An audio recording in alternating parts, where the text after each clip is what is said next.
चलिए अब शुरू करते हैं सुपरफास्ट खबरों का सिलसिला। प्रधानमंत्री नरेंद्र मोदी आज स्वामित्व योजना के तहत प्रॉपर्टी कार्ड वितरण की शुरुआत करेंगे। वो इस योजना को वीडियो कॉन्फ्रेंसिंग के जरिए लॉन्च करेंगे।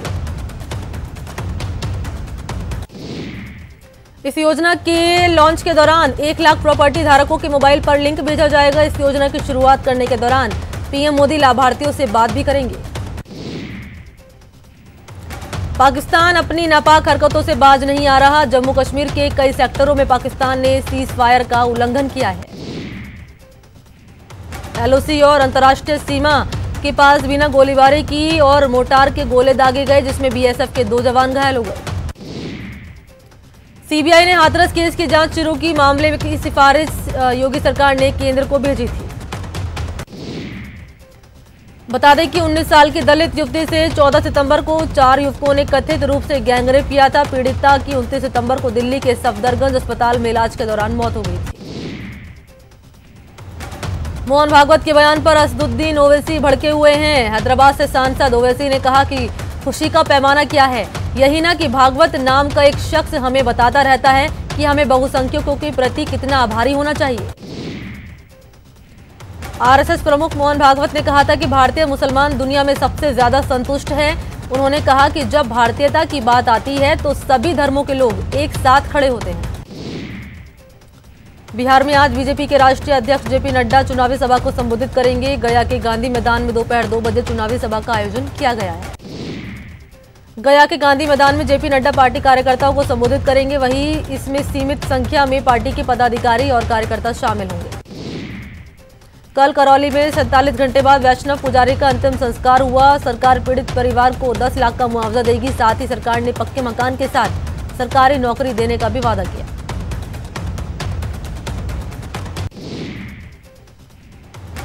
शहर की सरकार के लिए बिगुल बज चुका है। 3 शहर, 6 निगम और 560 वार्ड, जिसके लिए 2 चरणों में 29 अक्टूबर और 1 नवंबर को वोटिंग होगी और 3 नवंबर को नतीजे आएंगे।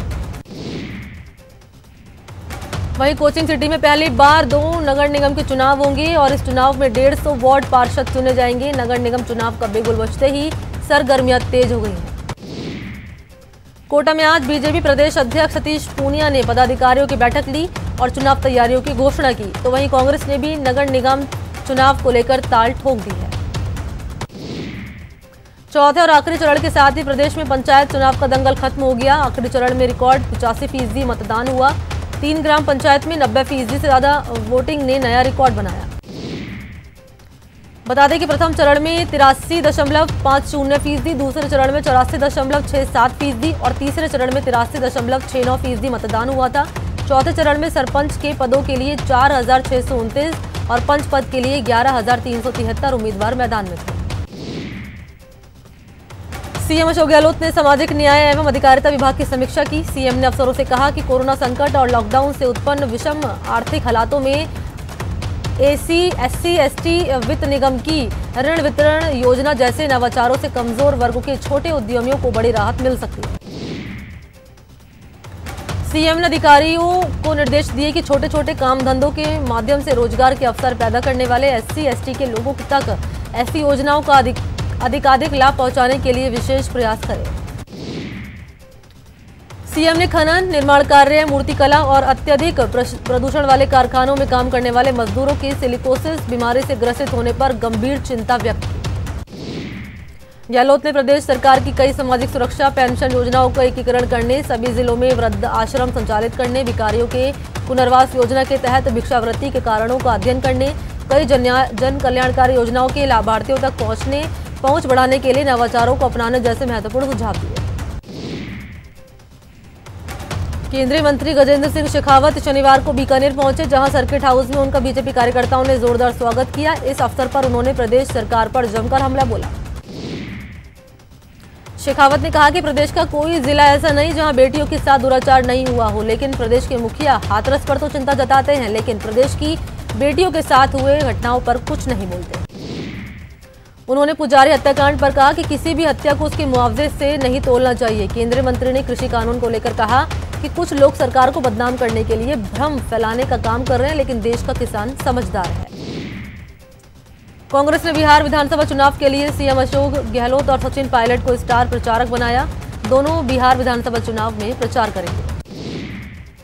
हालांकि कोविड के चलते ज्यादातर सभाएं वर्चुअल ही होने के आसार हैं। उधर खान मंत्री प्रमोद जैन भाया को कांग्रेस ने एमपी की अशोकनगर सीट पर ऑब्जर्वर बनाया है। कांग्रेस विधायक जोगिंदर रवाना को एमपी की जौरा सीट पर ऑब्जर्वर बनाया। रफीक खान को हरियाणा उपचुनाव में ऑब्जर्वर बनाया गया है।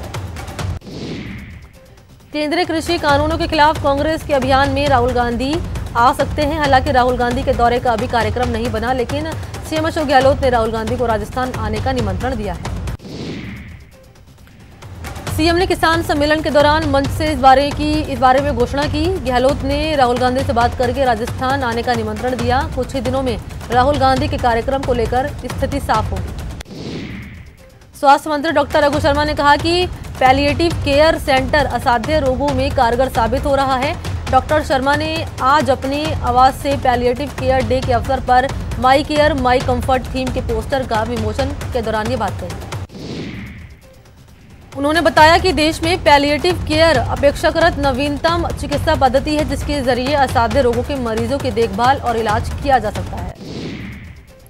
मंत्री ने बताया कि एसएमएस अस्पताल में चल रहे इस यूनिट में 3 वरिष्ठ संकाय सदस्यों को नियुक्त किया गया और यहां आर्थराइटिस, स्लीप डिस्क, कैंसर से ग्रसित मरीजों का इलाज किया जाता है। ये विभाग एम्स नई दिल्ली के बाद दूसरा संस्थान है। सीनियर और जूनियर रेजिडेंट डॉक्टर्स की सेवाएं प्रदेश के सभी अस्पतालों में ली जा सकेंगी। कोविड-19 की परिस्थिति को देखते हुए प्रदेश के सभी मेडिकल कॉलेज में कार्यरत रेजिडेंट और सीनियर रेजिडेंट चिकित्सकों को डेडिकेटेड कोविड हॉस्पिटल और माइक्रोबायोलॉजी लैब में प्रैक्टिकल एक्सपीरियंस लेना आवश्यक होगा। इस संबंध में प्रमुख शासन सचिव अखिल अरोड़ा ने आदेश जारी किए। उन्होंने बताया कि चिकित्सा महाविद्यालयों के प्राचार्य और नियंत्रक अपने यहां कार्यरत सभी रेजिडेंट की सेवाएं रोटेशन के आधार पर 8 हफ्ते के लिए महाविद्यालय से संबंधित कोविड हॉस्पिटल और अन्य चिकित्सा संस्थान में ले सकते हैं। केंद्रीय कृषि बिल को दरकिनार कर उनकी जगह किसानों के लिए राज्य के प्रावधान लागू करने की दिशा में प्रदेश सरकार कड़ा कदम उठा रही है। राज्य में लागू होने वाले कृषि प्रावधानों के मसले पर सरकार बहुत जल्द विधानसभा का विशेष सत्र बुला सकती है। सीएम ने कहा कि हम जल्द विधानसभा सत्र बुलाने पर विचार करेंगे। विधानसभा में इन कानूनों की चर्चा की जाएगी। कोरोना काल में प्रदेश में मरीजों की मुश्किलें बढ़ सकती हैं। एम्बुलेंस कर्मियों ने प्रदेश व्यापी हड़ताल की चेतावनी दी। इन कर्मचारियों ने अपनी सेवाएं 12 अक्टूबर से ठप करने की चेतावनी दी। राजस्थान सरकार का नो मास्क नो एंट्री का स्लोगन पूरी दुनिया में काफी मशहूर हो रहा है। राजस्थान सरकार के जन जागरूकता पहल को अपनाते हुए अब इंग्लैंड के अस्पताल में भी नो मास्क नो एंट्री के स्टिकर्स लगाए जा रहे हैं।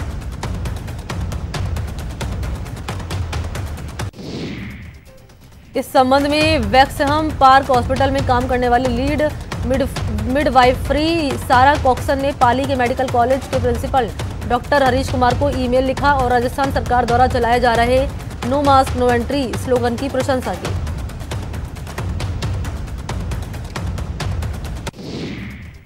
सरिस्का टाइगर रिजर्व में कल शाम शानदार नजारा देखने को मिला। जिस बाघ के दीदार के लिए पर्यटक पलक पावड़े बिछाए बैठे थे, वो बाघिन दिन ढलते ही जंगल से बाहर नजर आए। सरिस्का थाना गाजी जाने वाली सड़क पर पहले बाघिन ST9 नजर आई, फिर बाद में बाघिन ST8 के साथ चहलकदमी करता हुआ युवा बाघ ST15 नजर आया। हालांकि दोनों बाघिन कम समय के लिए ही नजर आए, लेकिन जब ये बाघिन सड़क पर बैठे रहे, पूरा रास्ता जाम रहा। सीकर में भारतीय जनता पार्टी की ओर से चलाए जा रहे किसान कल्याण संपर्क अभियान के तहत लखनी ग्राम में किसान चौपाल का आयोजन किया गया। रेलवे स्टेशन पर अब धीरे धीरे वापस रौनक लौटने लगी है और रेलों की संख्या में लगातार इजाफा किया जा रहा है। NWR से फिर 2 नई पैसेंजर चलाने की घोषणा की गई है। त्योहार के सीजन को देखते हुए NWR ने 2 नई रेलों की सौगात दी। पहली train Kota Sriganganagar superfast special rail सेवाओं का संचालन 12 अक्टूबर से शुरू हो रहा है। दूसरी rail Jhalawar city Sriganganagar city superfast special rail सेवा का संचालन किया जा रहा है।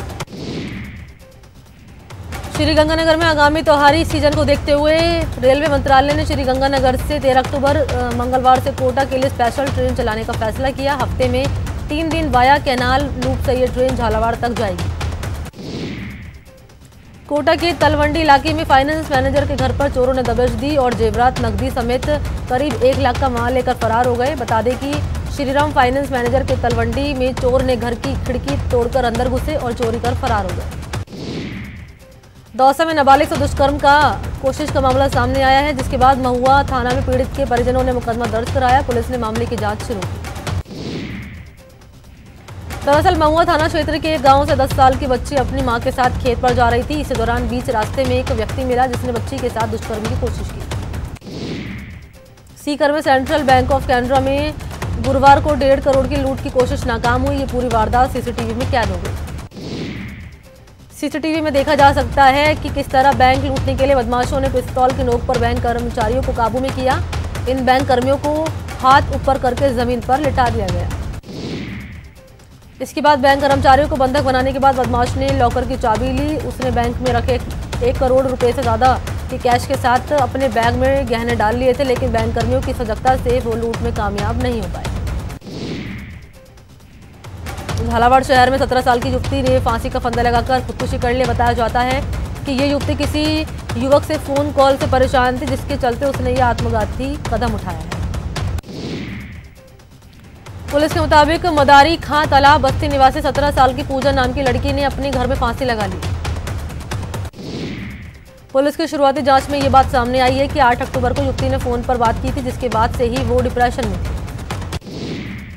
अलवर के मालखेड़ा थाना के खारेड़ा गांव में दबंगों ने एक नाबालिग की गोली मारकर हत्या कर दी। घटना उस वक्त हुई जब नाबालिग दुकान पर सामान लेने गई थी। बताया जाता है कि घटना के बाद आरोपी दबंग नाबालिग के पिता पर समझौते के लिए दबाव बना रहे हैं। सूचना के बाद पुलिस ने शव का पोस्टमार्टम कराकर मामले की जांच शुरू की। घटना के बाद नाबालिग के पिता का रो कर बुरा हाल है। पिता ने गांव के 2 दबंग महबूब और अंसार पर नामजद मुकदमा दर्ज किया। पुलिस का कहना है कि पीड़ित परिवार की सुरक्षा बढ़ा दी गई है और मामले की जांच शुरू कर दी गई है। सीकर के दाता रामगढ़ पुलिस ने राजकीय सीनियर विद्यालय में आग लगने के मामले में एक आरोपी को गिरफ्तार किया है। पुलिस के मुताबिक उनके हत्थे चढ़े आरोपी मुकेश ने शुक्रवार शाम स्कूल में आग लगाई थी, जिससे स्कूल का फर्नीचर जलकर राख हो गया था। साथ ही स्कूल के 2 कमरों की छत क्षतिग्रस्त हो गई। इस आगजनी में स्कूल को करीब 30 लाख का नुकसान हुआ था। सीकर में नाबालिग से दुष्कर्म सामूहिक दुष्कर्म के मामले में सभी आरोपियों को गिरफ्तारी की मांग को लेकर पीड़ित परिवार से बीजेपी नेता मिले। बीजेपी नेताओं ने पीड़ित परिवार को भरोसा दिलाते हुए जब तक सभी आरोपियों की गिरफ्तारी नहीं हो जाती तब तक बीजेपी चुप नहीं बैठेगी। कोटा आरपीएफ टीम ने मम्मी की सूचना पर कार्रवाई करते हुए कोटा जिले के कैथून कस्बे से एक रेल ई-टिकट दलाल को गिरफ्तार किया। कोटा में सोशल मीडिया फेसबुक पर एक विशेष धर्म के खिलाफ आपत्तिजनक टिप्पणी करने पर पुलिस ने कार्रवाई करते हुए आरोपी युवक पवन जांगिड़ को गिरफ्तार किया। डूंगरपुर जिले के सदर थाना क्षेत्र के लिमडी भाटाडा गांव में एक विवाहिता ने फांसी लगाकर सुसाइड कर लिया। विवाहिता की करीब 1 साल पहले ही शादी हुई। कोटा में इनोवा कार की टक्कर से बाइक सवार 3 युवक घायल हो गए। तीनों को अस्पताल में भर्ती करा दिया गया है। बीकानेर में कार और ट्रक में जोरदार टक्कर हुई। ट्रक में लदी बोरिया गिरने से कार सवार लोग दब गए, जिससे 2 लोगों की मौत हो गई और पुलिस ने शव को बाहर निकाला। राजसमंद के आमेर थाना क्षेत्र में एक डंपर अनियंत्रित होकर पलट गया। डंपर चालक ने कूदकर अपनी जान बचाई, जिससे किसी तरह की कोई जनहानि नहीं हुई।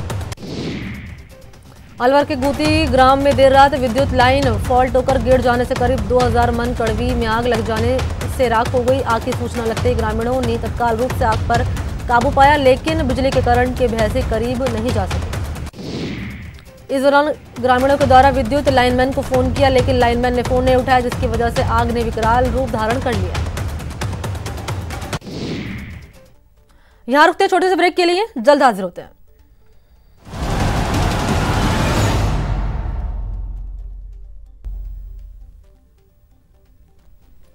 ब्रेक के बाद आपका स्वागत है। चलिए खबरों के सिलसिले को अब आगे बढ़ाते हैं। अजमेर में पोस्ट कार्ड अभियान के तहत एनएसयूआई के पदाधिकारियों ने पोस्ट ऑफिस पहुंचकर केंद्र सरकार को बेरोजगारी, किसानों के हितों से जुड़े मुद्दे और महिला अत्याचारों की ओर ध्यान दिलाने समेत कई मुद्दों को इंगित करते हुए पोस्ट कार्ड भेजे। करौली में पुजारी बाबूलाल वैष्णव को जिंदा जलाने का मामला तूल पकड़ता जा रहा है। वारदात के श्री गंगानगर ब्राह्मण समाज ने विरोध स्वरूप मशाल जुलूस निकाला। ब्राह्मण समाज ने राज्य सरकार से पीड़ित परिवार को जल्द से जल्द राहत उपलब्ध कराने की मांग की। श्रीगंगानगर में कोरोना के बढ़ते संक्रमण के चलते श्रीगंगानगर जिला पुलिस अधीक्षक ने वीडियो कॉन्फ्रेंसिंग के जरिए श्रीगंगानगर की क्राइम रिव्यू बैठक की। करौली के सपोर्टर में पुजारी को जमीन विवाद में पेट्रोल छिड़ककर जिंदा जलाए जाने के मामले में सीकर में विप्र सेना की ओर से परशुराम पार्क पर कैंडल जलाकर श्रद्धांजलि दी। सीकर जिले की धोद पंचायत समिति के नवनिर्वाचित सरपंच और पंच ने धोद विधायक परसराम मोरदिया से मुलाकात की। इस अवसर पर सभी निर्वाचित सरपंच और पंचों का सम्मान किया। सीकर के पाटन इलाके के ग्राम पंचायत लादी का बास के ग्रामीणों ने एकजुट होकर सरपंच चुनाव का बहिष्कार किया। ग्रामीणों ने सरपंच चुनाव का बहिष्कार किए जाने के चलते कोई मतदान दल गांव में नहीं आया और मतदान केंद्र सूना पड़ा रहा। करौली के सपोर्टर में पुजारी को जमीन विवाद में पेट्रोल छिड़ककर जिंदा जलाए जाने के मामले में सीकर में विप्र सेना ने परशुराम पार्क में कैंडल जलाकर श्रद्धांजलि दी। कोटा के नगर पालिका इटावा और नगर पालिका रामगंज मंडी में चुनाव होंगे। नगर पालिका चुनाव को लेकर वार्ड के वर्गवार आरक्षण और महिला आरक्षण की लॉटरी निकाली जाएगी। किसानों को सब्जी मंडी में स्थान देने को लेकर दायर याचिका में कोर्ट ने राज्य सरकार और मंडी प्रशासन को नोटिस जारी किया। कोटा में कोरोना काल में बंद पड़ी ट्रेन अब धीरे धीरे पटरी पर लौटने लगी है। भारतीय रेलवे आगामी त्योहारी सीजन को देखते हुए ट्रेनों का संचालन बढ़ रहा है। 2 दिन पहले ही 39 ट्रेनों के संचालन को रेल मंत्रालय ने हरी झंडी दिखाई थी। कोटा पेट्रोलियम डीलर एसोसिएशन के अध्यक्ष के मुताबिक दोपहर 3 से 4 बजे तक पेट्रोल पंप बंद रहेंगे। पेट्रोलियम डीलर एसोसिएशन के वरिष्ठ सदस्य के आकस्मिक निधन के चलते पेट्रोल पंप बंद रहे। कोटा में रबी फसल की तैयारी, पलेवा सिंचाई आज से शुरू होगी। सीएडी विभाग किसानों की डिमांड पर बैराज डैम से निकलने वाली 22 मुख्य नहर में पानी छोड़ेगा। टोंक सवाई माधोपुर सांसद सुखबीर सिंह जौनापुरिया लगभग 35 दिनों के अंतराल के बाद अपने लोकसभा क्षेत्र के दौरे पर टोंक आ रहे हैं। 1 महीने पहले कोरोना पॉजिटिव हुए सांसद जौनापुरिया अब नेगेटिव हो चुके हैं।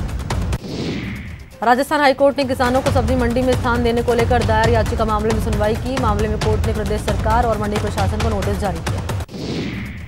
कोरोना काल में वन विभाग बायोलॉजिकल पार्क में जीवों को गोद लेने की प्रक्रिया शुरू करने वाला है। अब पिंजरे में केंद्रीय कैद वन्य जीव को आम लोग गोद ले सकेंगे। जो लोग शेर, बाघ, बघेरा, दरियाई घोड़ा, मगरमच्छ जैसे वन्य जीवों को गोद लेना चाहते हैं वो नाहरगढ़ बायोलॉजिकल पार्क से संपर्क कर सकते हैं। आईपीएल 2020 के 25वें मुकाबले में रॉयल चैलेंजर्स बेंगलुरु ने चेन्नई सुपर किंग्स को 37 रनों से हरा दिया। इस सीजन में चेन्नई की 7 मैचों में ये 5वीं हार है। 4 जीत के साथ आरसीबी की टीम पॉइंट टेबल में चौथे स्थान पर पहुंच गई है। आरसीबी ने पहले खेलते हुए 20 ओवर में 4 विकेट के नुकसान पर 169 रन बनाए थे। इसके जवाब में चेन्नई सुपर किंग्स की टीम निर्धारित ओवरों में 8 विकेट के नुकसान पर 132 रन बना सकी। कोहली ने 52 गेंद में नाबाद 90 रनों की शानदार पारी खेली। आईपीएल के 13वें सीजन के 24वें मैच में कोलकाता नाइट राइडर्स ने किंग्स 11 पंजाब को 2 रन से हरा दिया। अबू धाबी में खेले गए मुकाबले में कोलकाता ने टॉस जीतकर बल्लेबाजी करते हुए 165 रन का टारगेट दिया था। जीत के साथ केकेआर पॉइंट टेबल में तीसरे स्थान पर पहुंच गई, जबकि किंग्स 11 की सीजन में लगातार 5वीं हार है। क्रिकेट ऑस्ट्रेलिया ने अभी तक भारत के खिलाफ होने वाले सीरीज का कार्यक्रम जारी नहीं किया, जो अगले महीने से शुरू हो रही है। लेकिन इससे पहले ही विवाद पैदा हो गया। सिर्फ ब्रॉडकास्टर 7 वेस्ट मीडिया ही नहीं, चैनल 7 के मालिक भी ऑस्ट्रेलिया की ओर से तैयार किए गए संभावित कार्यक्रम की आलोचना कर रहे हैं। कोलकाता नाइट राइडर्स के खिलाफ चेन्नई सुपर किंग्स को 10 रन से हार का सामना करना पड़ा था। मैच के बाद कप्तान धोनी समेत सीएसके के कुछ बल्लेबाज प्रशंसकों की आलोचना का शिकार बने और माही की बेटी को भी धमकी मिल रही है। भारतीय क्रिकेट कंट्रोल बोर्ड की शीर्ष परिषद की 17 अक्टूबर को ऑनलाइन बैठक होगी। इसमें इंग्लैंड के खिलाफ आगामी घरेलू सीरीज, ऑस्ट्रेलिया दौरे के कार्यक्रम और घरेलू सत्र पर चर्चा की जाएगी। चेन्नई की कोलकाता नाइट राइडर्स के 10 रन से हार के बाद पूर्व क्रिकेटर वीरेंद्र सहवाग ने तंज कसा। उन्होंने कहा कि चेन्नई के बल्लेबाज सीएसके को गवर्नमेंट जॉब समझते हैं। दुनिया पर मंडरा रहा एक और युद्ध का खतरा रूस के प्रयासों से टल गया। आर्मेनिया और अजरबैजान पिछले कई दिनों से जारी युद्ध रोकने पर सहमत हो गए। दोनों तरफ से तोपें शांत की गई। कोरोना संकट में चीन के इशारे पर काम करने के आरोपों से घिरे विश्व स्वास्थ्य संगठन को नोबेल शांति पुरस्कार नहीं दिए जाने पर चीनी मीडिया भड़क उठा। चीन के सरकारी अखबार ग्लोबल टाइम्स ने नोबेल शांति पुरस्कार बेकार बताया। पाकिस्तान ने चीन के सोशल मीडिया ऐप टिकटॉक को गुपचुप तरीके से बैन कर दिया। आरोप है कि इस ऐप के जरिए अश्लीलता फैल रही थी और इसकी वजह से रेप और बच्चों के यौन शोषण की घटनाएं बढ़ रही थी। दुनिया भर में कोरोना वायरस के मामले 3,68,00,000 हो गए हैं, जबकि 10,66,000 से ज़्यादा इस बीमारी से लोग अपनी जान गंवा चुके हैं। 76,60,000 मामले और 2,13,000 मौत के साथ अमेरिका दुनिया भर में कोरोना से सबसे ज़्यादा प्रभावित शीर्ष में पहुंच चुका है।